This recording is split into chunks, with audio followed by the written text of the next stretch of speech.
Cara pandang. Orang menyebutnya juga sebagai paradigma atau perspektif, yaitu cara kita melihat sesuatu, mengartikan sesuatu itu menurut pemikiran kita. Cara pandang akan menentukan sikap, sikap menentukan keputusan, keputusan menentukan tindakan, tindakan inilah yang akan menentukan hasil yang tentunya memberi dampak bagi diri kita, keluarga, ataupun orang lain.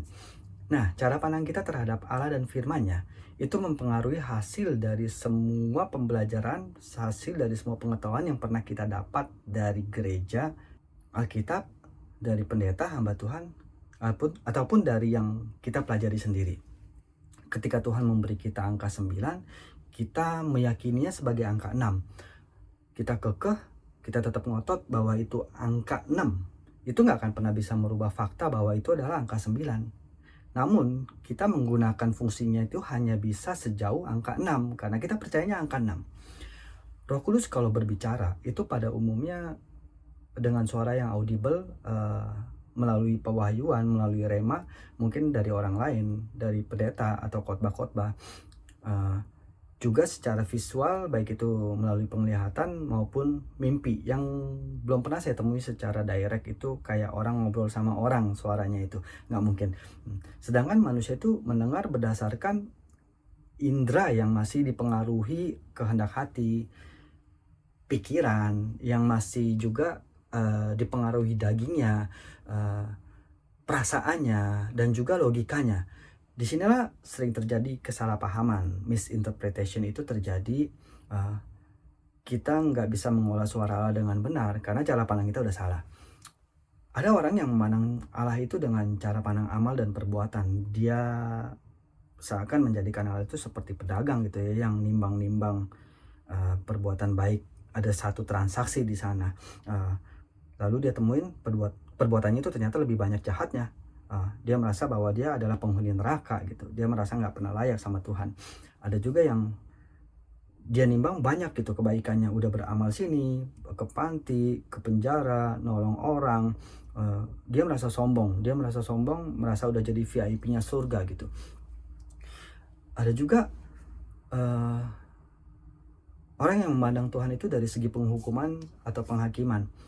Allah itu jadi tukang hukum gitu. Semua masalah-masalah, sakit, penyakit, kesusahan, kesialan, itu tuh kutukan, itu hukuman dari Tuhan karena dosa dan kejahatan kita. Nah, lucunya lagi, kita yang berbuat dosa, kita yang berbuat jahat, kita yang menikmatinya, kita salahkan Tuhan gitu. Ada juga yang memandang Tuhan itu dari segi Tuhan yang suka menguji gitu ya. Dikit-dikit ujian, ini ujian, kesialan ini ujian dari Tuhan, ini cobaan, ini hajaran dari Tuhan nih. Padahal banyak sekali masalah-masalah itu yang datang itu karena keinginan kita sendiri, karena keinginan daging kita, atau mungkin karena orang lain yang menyebabkan gitu. Mungkin mereka belum kenal Tuhan, jadi mereka berbuat jahat sama kita, kita yang menderita. Tapi kembali lagi Tuhan yang jadi korban, Tuhan yang jadi tertuduh dan tersangka utamanya gitu. Ini semua pasti karena Tuhan nih kesialan ini terjadi nih. Tuhan lagi hajar gua nih. Nah, itu yang sering terjadi gitu. Ada juga yang memandangnya tuh dari sisi kelayakan gitu. Nggak layak datang sama Tuhan karena masih ada di dalam dosa. Tunggu suci dulu deh. Tunggu bertobat dulu. Tunggu udah nggak bohong lagi. Tunggu nggak nipu lagi gitu kan. Akhirnya dia terlambat gitu. Dia mati di dalam kegagalan. Nah, saya mau menawarkan satu cara pandang yang berbeda gitu, yaitu uh, cara pandang melalui kasih karunia, kasih anugerah, yaitu Yesus. Kita memandang Allah itu sebagai sosok yang mengasihi kita, bahkan rela mati bagi kita supaya kita hidup. Kita memandang Allah sebagai sosok yang maha mengerti, maha tahu, maha mengasihi kita, dan menerima kita ada apa adanya, mencintai kita dengan segenap hatinya gitu. Dia tahu kelemahan kita, dia tahu ketidakmampuan kita, tapi dia mengasihi kita. Kita memandangnya itu sebagai Allah yang udah nggak lagi menuntut kekudusan, nggak menuntut lagi kesucian, karena memang mustahil untuk jadi kudus itu, mustahil untuk jadi suci. Nggak mungkin manusia itu bisa jadi suci gitu, kecuali Allah yang menguduskan. Kita memandang dia sebagai Allah yang menguduskan kita. Kita jadi sosok yang lebih percaya diri karena ada yang mencintai, ada yang menyayangi. Kita menjadi sosok yang lemah tapi kuat gitu karena ada tangan yang menopang. Kita nggak lagi bakalan memandang semua masalah-masalah itu menjadi satu tuduhan kepada Tuhan. Itu seakan-akan ini cobaan dari Tuhan, seakan ini ujian dari Tuhan. Tuhan lagi hukum kita, kita nggak lagi nuduh dia, tetapi justru kita akan memandang setiap masalah itu sebagai satu kesempatan, sebagai suatu tantangan yang kita akan tahu bahwa semuanya itu pasti berakhir dengan kemenangan karena kita jalan bersama Tuhan.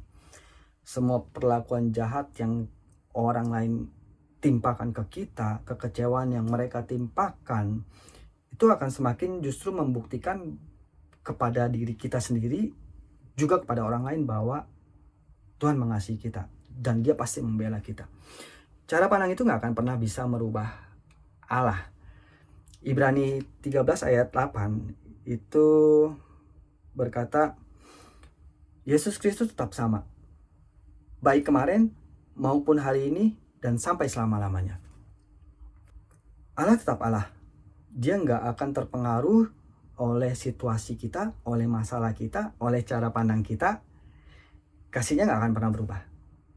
Tetap mengasihi, tetap mencintai. Justru kitalah yang sering berubah. Kitalah yang bisa berubah.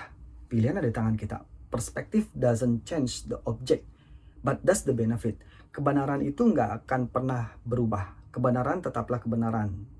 Dari cara pandang apapun, kebenaran itu tetap kebenaran. Dia nggak akan terpengaruh. Cuma hasilnya atau dampaknya itu akan berbeda karena cara pandang kita. Apapun dan bagaimana cara kita memandang Allah, dia tetap Allah. Firman-Nya tetap ya dan amin. Jangan jadikan kesalahan cara pandang ini menjadi sebuah penghalang bagi diri kita sendiri, menghambat kita, membelokkan langkah kita yang semestinya kita tuh bisa melihat karya-karya Tuhan, menikmati karya-karya Tuhan yang udah dia sediakan, berkat-berkatnya yang udah dia siapkan buat kita. Itu kita lewati semua karena cara pandang kita yang salah.